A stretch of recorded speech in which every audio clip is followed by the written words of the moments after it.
ਹੁੰਦੀ ਹੈ ਉਹਦੇ ਉੱਤੇ ਚੰਦਨ ਘਸਾਉਂਦੇ ਨੇ, ਮੱਥੇ ਤੇ ਲਗਾਉਂਦੇ ਨੇ, ਕਹਿੰਦੇ ਨੇ ਮਹਾਰਾਜ ਕਿ ਉਹ ਊਰਸਾ, ਉਹ ਸਿਲ ਜਿਹੜੀ ਹੈ ਉਹ ਵੀ ਤੇਰਾ ਨਾਮ ਹੀ ਹੈ, ਕਿਉਂਕਿ ਮੈਂ ਉਸ ਨਾਮ ਦੇ ਨਾਲ ਆਪਣੇ ਦਿਲ ਦੀ ਰਗੜ ਲਗਾ ਰਿਹਾ ਹਾਂ, ਆਪਣੇ ਆਪ ਦੀ ਰਗੜ ਲਗਾ ਰਿਹਾ। ਮੇਰਾ ਦਿਲ ਤੇਰੇ ਨਾਮ ਦੇ ਨਾਲ ਰਗੜ ਖਾਂਦਾ ਹੈ, ਔਰ ਰਗੜ ਖਾ ਕੇ ਉਹ ਨਾਮ ਮੈਂ ਆਪਣੇ ਅੰਦਰ, ਆਪਣੇ ਮਸਤਕ ਵਿੱਚ ਦਵਾਏ ਤਿਲਕ ਦੇ ਧਿਆਨ ਜੋੜ ਕਰਕੇ ਤੇਰਾ ਦਰਸ਼ਨ ਕਰਦਾ। ਸੱਚਾ ਪਾਤਸ਼ਾਹ नाम तेरो ऊषा नाम तेरो केसरो ले छिटकारे, जो केसर छिटका वो भी तेरा नाम ही है। तेरे नाम का ऐसा मेरे ते केसर छिड़किया जाता है, ले छिटकारे जन्मा जमातरा तो छिटकारे मिल जाते हैं, जन्मा जमातरा तो खलासी हो जाती है।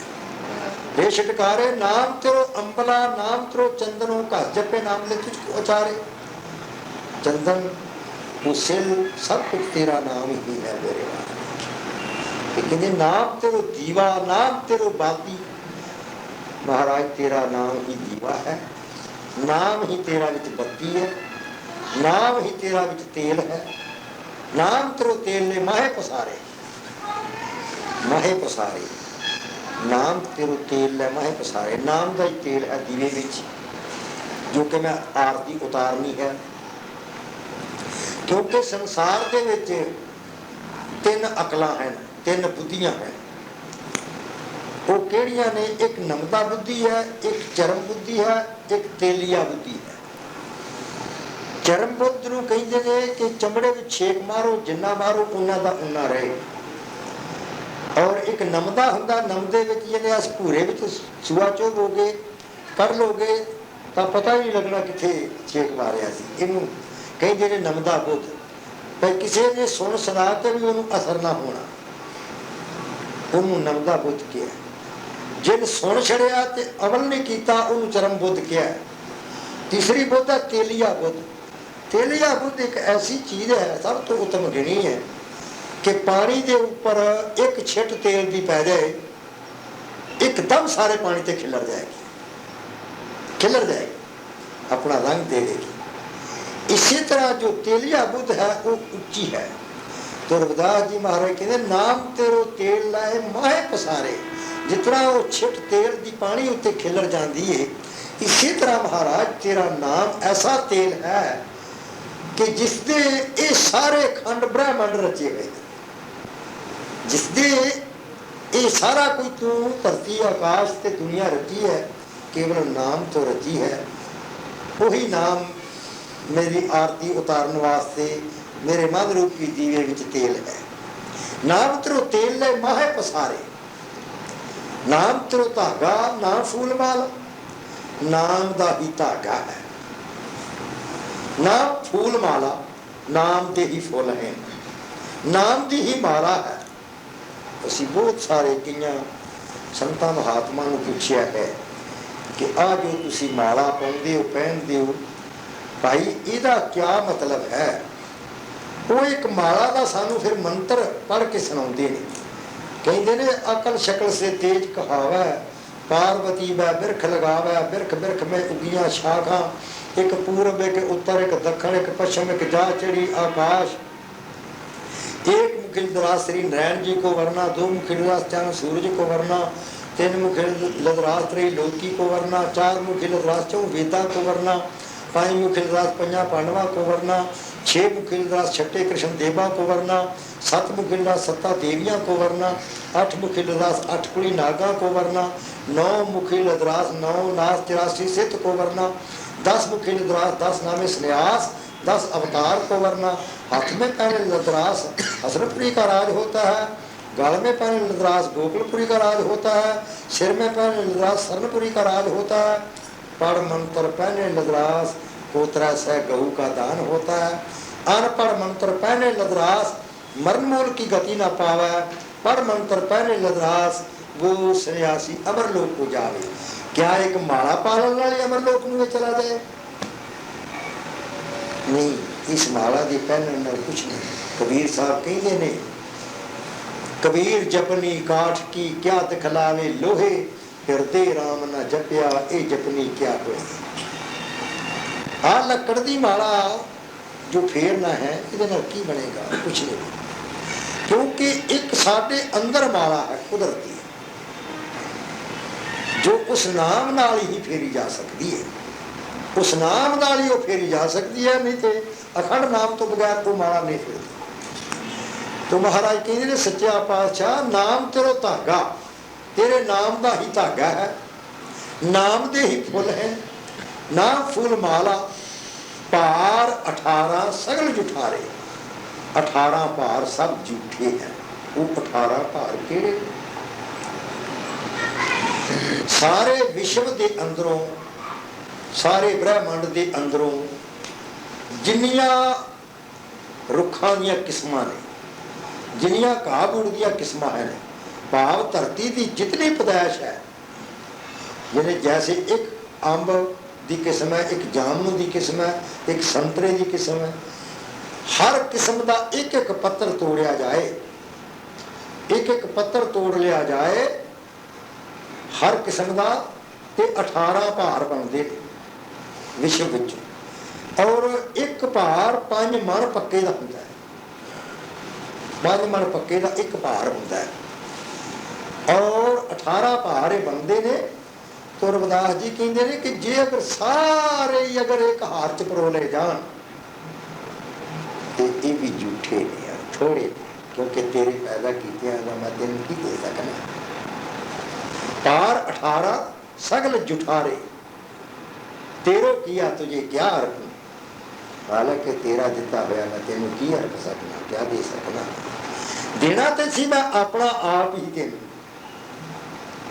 तेरो किया तुझे क्या रखूं, नाम तेरा चवर तू ही पुलारे, केवल तेरा नाम ही, यो ही मंगना कि तेरे नाम का छत्र मेरे सिर के हर वक्त रहे, तेरा नाम जपदा रहा सच्चा पातशाह, नाम तेरो, हाँ तेरो दिया तुझे क्या रखूं, नाम तेरा चवर तू ही पुलारे, 10 8 8 सठे चारे खानी, तो बर्तनत है सगल संसारी, कहे रविदास नाम तेरो आरती, सतनाम है जी हर भोग तुम्हारे।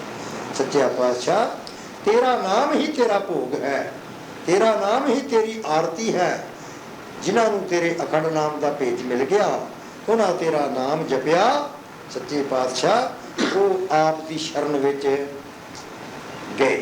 सो इसी तरह भगवान कृष्ण ने भी यह गल कही है कि जिन्हों के भाग चंगे होंगे वो कितों ना कितों नाम प्राप्त करके पूछ के जो तेरी बंदगी करनगे वो तेरे चरणों में मालका जाणगे, बाकी जिहड़े हैं वो कई जन्मों में खज्जल के खुआर होंगे। सो रविदास जी महाराज भी यह कह रहे हैं, सच्चा पातशाह अगर तू भोग लगाना है, अगर तेनों मंजूरी मिलती है तो केवल तेरे अखंड नाम की मिलती है, और बाकी सारा कुछ व्यर्थ हो जाता है। परमात्मा के नाल जुड़िया हाँ ही भला हो सकता है। इस वास्ते बोल गुरु महाराज की, बोल साचे दरबार की। कुछ अब का किया फिर समझे। बात ये है कि एक ग्रंथ मैंने लिखा है, उसमें लिखा है एक पिता 2 पुत्र कहलाए, पिछले जन्म कर्म उगड़ाए। एक पिता के 2 पुत्र होते हैं, एक तो बड़े ही अच्छा है, माता पिता का आज्ञाकार है, भगवान का भक्त है, अच्छा है, अपनी नेक कमाई करता है या नौकरी करता है, वो ठीक है। और दूसरा जो है वो तो बदमाश निकल जाता है, वो गलत निकलता है, वो माता पिता की परवाह नहीं करता, जो काम करता है गलत करता है। एक पिता 2 पुत्र खिलाव है, पिछले जन्म कर्म उगड़ाव है, उसके जो पिछले कर्म होते हैं वो साथ देते हैं। एक पिता 2 पुत्र खिलाव है, पिछले जन्म कर्म उगड़ाव है, एक गुरमुख दूजा विबचारी, वखो वखरी खेड़ खुलारी। है तो इक्के ही माता पिता है, वखो वखरी खेड़ खुलारी, एक मिट्टी एक खून एक घर, उलहदा उलहदा रहे दोनों कर। एक ही घर है, एक ही माता पिता है, एक ही खून है, एक ने जन्म दिया है, एक नहीं पाला है, लेकिन दोनों भाइयों का स्वभाव आपस में नहीं होता है। वो और कर रहा है और कर रहे हैं। इससे साबित होता है कि इनके साथ पिछले जो कर्म होते हैं वो उसको खींच कर उसी तरफ ले जाते हैं। समझिए, इसलिए कि सारे को ज्ञान नहीं होता, सबको ज्ञान नहीं होता। हाँ, सबको ज्ञान हो जाए तो फिर तो बहुत अच्छा हो गया। कुछ भाग्य इंसान का चलता है, सबके भाग एक जैसे नहीं होते। किसी का कैसा है, किसी का कैसा है, किसी का कैसा है। अपने घर में ध्यान देकर देखो कि सारा परिवार एक जैसा नहीं होता। ये बात है। ज्ञान जो है भगवान का ज्ञान है, काम का ज्ञान तो होता है। देखो, माता पिता भी गुरु है, जो तालीम पढ़ाता है वो भी गुरु है, जो काम सिखलाता है वो भी गुरु है, जो भी कोई काम करने को सिखलाता है वो गुरु है। लेकिन जो भगवान की भजन का, भगवान से मिलने का रास्ता बतलाता है वो भी गुरु है। लेकिन इनमें अंतर है। माता पिता तो अपनी औलाद को शिक्षा देंगे कि पढ़ना चाहिए, पढ़ना भी चाहिए, काम करना चाहिए, करना चाहिए, अच्छा करो, करना चाहिए, मकान बनाओ, बनाने चाहिए। सब कुछ ये दुनिया में रहने के लिए ही केवल, बाकी जितने गुरु हैं वो ज्ञान देंगे। लेकिन लोक ते सुखी रहने के लिए, तो परलोक में सुखी रहने के लिए केवल एक सच्चा गुरु का ज्ञान जो भगवान के साथ मिलाप करने का है वही है, जो लोक में भी सुखी और परलोक में भी सुखी। लोक तो परलोक दोनों ही सुधरने चाहिए। देखो, हमारे गुरु का ये हुक्म है कि जो परमात्मा का, भगवान का नाम लेगा उसको शराब नहीं पीनी चाहिए, मांस मच्छी नहीं खाना चाहिए, भगवान का भजन करना चाहिए। अगर हम मांस मच्छी नहीं खाते, शराब नहीं पीते, दुनिया में नशा नहीं करते, तो लोक सुधर गया। भजन करेंगे तो परलोक सुधर गया। ठीक है ना? लोक और परलोक दोनों सुधरने चाहिए, ये बात है। तो कोई तो तीन विषय में बोलता है सर, तो अपने को तो एक ही विषय का तो हमेशा तो ज्ञान मिलते हैं। क्या? एक तो या तो जीवन प्रतिपादन, या तो यही मिलते हैं, और योग प्रतिपादन को तो नहीं मिलते हैं। मैंने समझ नहीं आया की बोल रहे हैं। इनका कहना है कि ज्ञान तीन प्रकार का होता है। हाँ जी, ज्ञान तीन प्रकार का होता है। हाँ जी, एक तो अपना ये संसार चलाने, वो तो पहले बता चुके हैं हम। अच्छा, योग चलाने का ज्ञान, हाँ, तो उन्होंने बताया ना कि गुरु करोगे उससे वो चीज़ मिलेगी आपको। कि योग के ज्ञान जो है वो कोई गुरु ही बतलाएगा। जैसे मास्टर का काम सीखना, टेलर मास्टर, किसी टेलर को गुरु बनाएंगे तो वो सिखाएगा। बढ़ई का काम सीखना है तो किसी बढ़ई को गुरु बनाएंगे, वो सिखाएगा। पढ़ना का सीखना है तो स्कूल में गुरु है, वो सिखाएगा। इसी तरीके से ज्ञान का जो मार्ग है, ज्ञान का जो मार्ग है वो ज्ञानी ही गुरु कोई होगा। सत्संग जिसमें जो सद्गुण होंगे, इसके अंदर जो महापुरुष होगा उसको हम गुरु बनाएंगे। वो ये ज्ञान वो हमको देखो, जो मान लिया एक बात तो ये विषय में तो पूछे हैं, वो तो बताए हैं, हम बताते आए हैं, हम सुनते हैं। वो ये स्वतंत्र व्यवहार को तुम थोड़ा थोड़ा सबको तो ज्ञान है ही। योग साधन का थोड़ी सी हमको उसका बारे में भी तुम तो सुन। देखो, योग साधन, योग साधन जिसको आप बोलते हैं ना, वो है आत्मा परमात्मा का ज्ञान। हाँ, आप समझे? आत्मा और परमात्मा का ज्ञान, वो जब सतगुरु मिलता है, आत्मा और परमात्मा का ज्ञान होता है योग साधन। समझिए बात? हाँ, योगाभ्यास, आप समझे? हाँ। योगाभ्यास करने से, समझे? योगा अभ्यास करने से सुरत और शब्द के मिलाप से, उल्टे मार्ग से, इधर को ऊपर जाने के लिए, जहां पर जाने के लिए ऊपर, हाँ। दो नेत्रों के पास तीसरा नेत्र है ना, जो उसको खोलने का ज्ञान, जिसको योगा अभ्यास कहते हैं आप।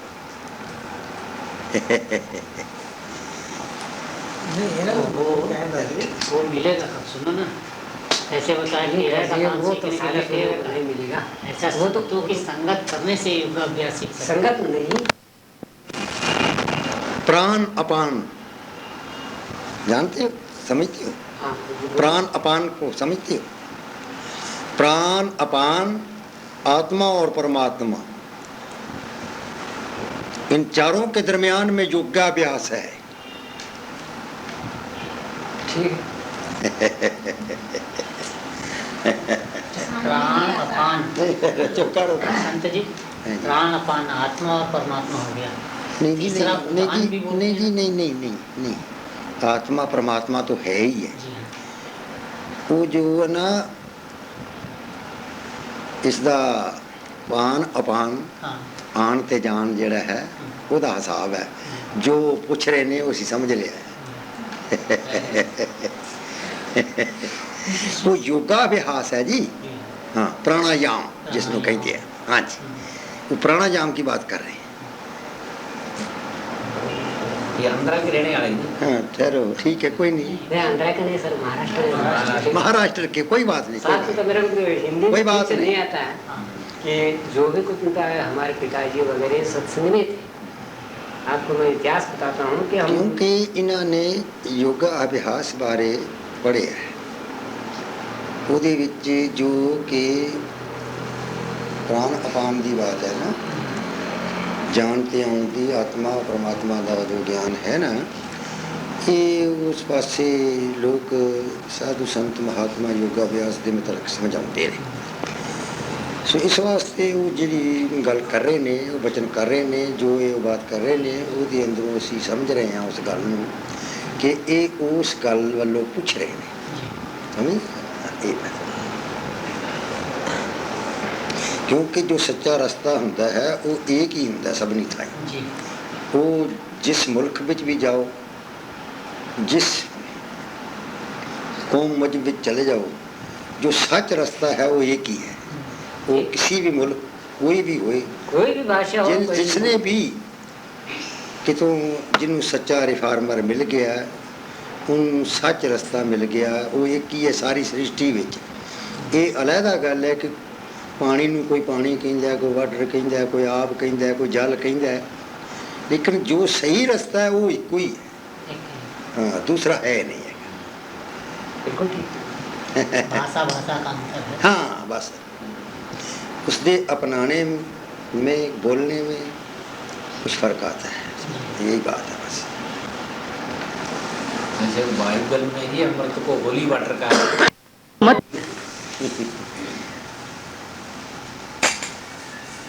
पूछिए जी, भाग्य क्या है?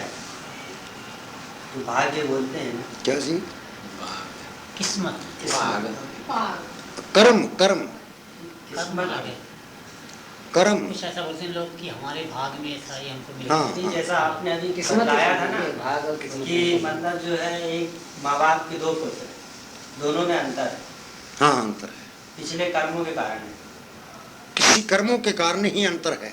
हाँ, अगर उसके कर्मों में अंतर ना हो तो उनका दोनों का हिसाब एक जैसा स्वभाव होना चाहिए। तो फिर भाग्य क्या है?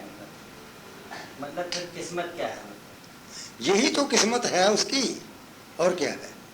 देखिए ना, जब एक माता पिता के पुत्र हैं दोनों, तो दोनों का एक ही स्वभाव होना चाहिए, दोनों के एक जैसे असूल होने चाहिए।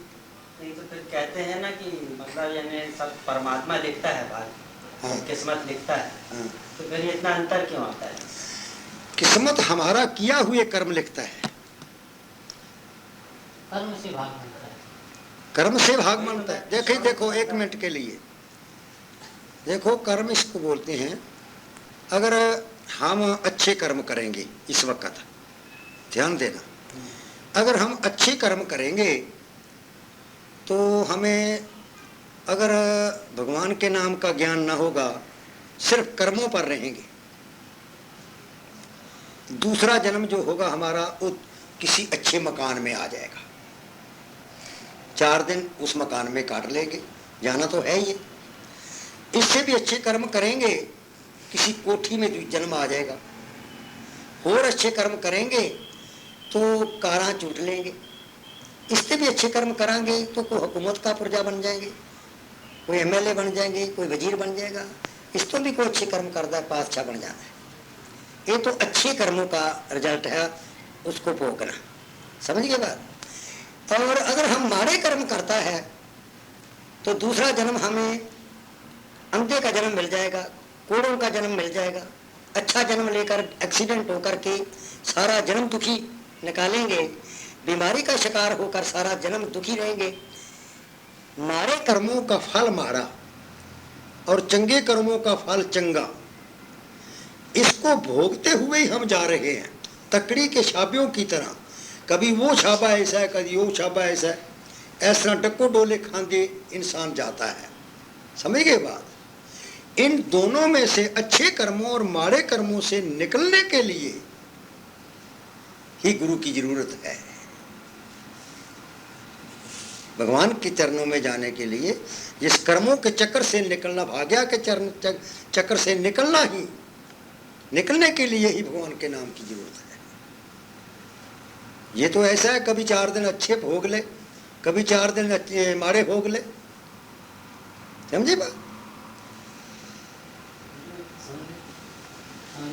तो ये कर्मों की बात है। हाँ, यही प्रश्न है सर। हाँ, और समझिए तो वैसा भगवान तो सबके लिए एक है। हाँ, एक का तो अगर अच्छे कर्म करना चाहते हैं, एक तो बुरा कर्म करना चाहते हैं, बुद्धि तो उन्हीं को भी तो उन्होंने दिए हुए ना, और दूसरे कोई तो नहीं दिए। नहीं, देखिए ये तो पैसा तो आपको भगवान ने देता है। पैसा हाँ, आप नौकरी करते हो ना, हाँ, पैसा मिलता है नहीं। मिलता है। नौकरी के बजाने में पैसा तो आपको दिया, लेकिन एक तो उस पैसे के संभाल करके अच्छे पैसे लगा देता है, एक आदमी उसी पैसे का जुआ खेलता है, शराब पी जाता है, अफीम खा जाता है। कर्म अलग अलग हो गए। हाँ, भगवान ने बुद्धि तो दिया है, लेकिन इसका बर्ताव जब हम उल्टा करते हैं तो ठीक है, भगवान ने बुद्धि को दे दिया, ऐसा पैसा तो बुद्धि भी दी है, मगर मतलब है कि उनका तो कर्म कर तो उनका जो है तो उसी का कर्म बनना है ना। हाँ? जो आप जैसा उसको पैसे को खर्च करेंगे वैसा ही कर्म बनना है ना। बुद्धि भी जब हम जैसी खर्च करेंगे जिस पास से, वही कर्म बनना है। अच्छी बुरी दोनों बुद्धि ईश्वर भगवान ने जो बुद्धि दिया है अच्छे कर्म करने के लिए दिया है, माड़े करने के लिए भी यही बुद्धि हम खर्च करते हैं या दूसरी करते हैं कोई। प्रत्येक आदमी कितना अच्छे प्रत्येक आदमी प्रत्येक इंसान अगर इतना अच्छे बुद्धि करने लगा तो बुरी बुद्धि कहाँ से आया? आहो, सब तो कभी हो ही नहीं सकते, सब नहीं हो सकते, सब अच्छी बुद्धि वाले नहीं हो सकते। किसी का कर्म जो होता है छोटा होता है, किसी का उससे भी छोटा होता है, किसी का उससे भी छोटा होता है, किसी उसका भी छोटा, किसी का बहुत बड़ा होता है भुगतने के लिए। कोई तो 3 महीने में भुगत जाता है पिछला कर्म, कोई 6 महीने में भुगतता है, कोई 1 साल में भुगतता है, कोई कई जन्मों में भुगतता है। तो फिर एक जैसे कैसे हो जाएंगे?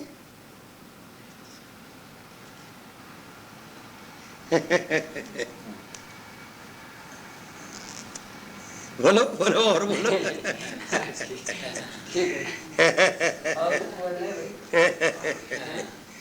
अच्छा, दूसरा भी आदमी है। हमारे 10 दरवाजों में 9 खोल के रखा है। प्रकृति ने या कुदरत ने हमारे शरीर के जो 10 द्वार बनाए हैं हाँ जी। उसमें से 9 खोल के रखा है, हाँ, 9 खोल के रख। 10वां क्यों बंद? दूसरा वो गुप्त है, वो तो तभी खोलेगा जब इसको उसका भेद मिलेगा। वो अनभेद है, अंदर है, गुप्त है। हाँ जी। क्योंकि वो स्वाय किसी न किसी के बताने बगैर नहीं खुलता। वो भगवान ने अपने पास बुलाने के लिए लगा रखा है, सबके अंदर लगा रखा है। खास कुंडी वही है जी, खास जो कुछ है हाँ वही। हाँ, बस इसीलिए उसको वो जब तक दूसरा सबसे कीमती वस्तु ही हाँ। बंद करके रखी है। बंद लुका के नहीं रखा, इसके अंदर ही लुका दिया है। लेकिन इतना भेद है कि जब तक दूसरा इसको नहीं बताएगा, खोजना पड़ेगा, कोई खोजना बताएगा पड़ेगा, उसका रास्ता किस तरीके से देखो जो रहबर होता है ना, जी, जो बताने वाला होता है, जब वो रास्ता बता देता है, वो ही फिर उसी रूप में भगवान अंदर आता है। समझिए बात है, जो भगवान है उसका दूसरा कोई रूप नहीं है। एक भगवान है, उसके दूसरे नंबर पर इंसान है, जी, बाकी जीवना सब नीचे है। दूसरे नंबर पर भगवान इंसान है, भगवान के दूसरे नंबर पर। तो भगवान का कोई स्वरूप नहीं, वो बेवजूद है, वो बेस्वरूप है, कोई उसका स्वरूप नहीं है। केवल एक ही स्वरूप है भगवान का। जब हम अपने अंदर जाएंगे तो अपने सतगुरु को अपने दसे हुए तरीके के अनुसार अंदर की आंख खोलेंगे, उस आंख के जरिए सतगुरु के स्वरूप में ही मालक प्रकट होगा। वो जो सतगुरु का स्वरूप होगा, वो जो अंदर मजले हैं उनमें ले चलेगा, साथ में लेगा। वो ही सूरत मूर्त आखिर तक जा करके अपने आप में उसको मिला जाती है। समझ गए बात? हाँ, ये किसी का पुजारी है हम, किसी का पुजारी कोई दूसरे फकीर का पुजारी है, कोई कुछ है। जरा थोड़ा विचार करो कि जो रविदास जी, कबीर जी, वाल्मीकि जी, या राम जी, या कृष्ण जी, कोई भी दुनिया में बंदगी किया और वो अमर हुए, अमर हो गए, पर अमर हो के गए कहाँ? तो फिर सब महात्मा ये बोलते हैं, ग्रंथ भी यही बोलते हैं कि वो सब के सब परमात्मा की हस्ती में लीन हो गए, समा गए। यही सब कहते हैं कि सब वो अमर होकर भगवान में समा गए। यही बात है ना, वो ही भगवान हमारे तुम्हारे में समाया हुआ है, वो भी हमारे तुम्हारे में हुए हैं। जब मिलेंगे अंदर ही मिलेंगे। ये बात है।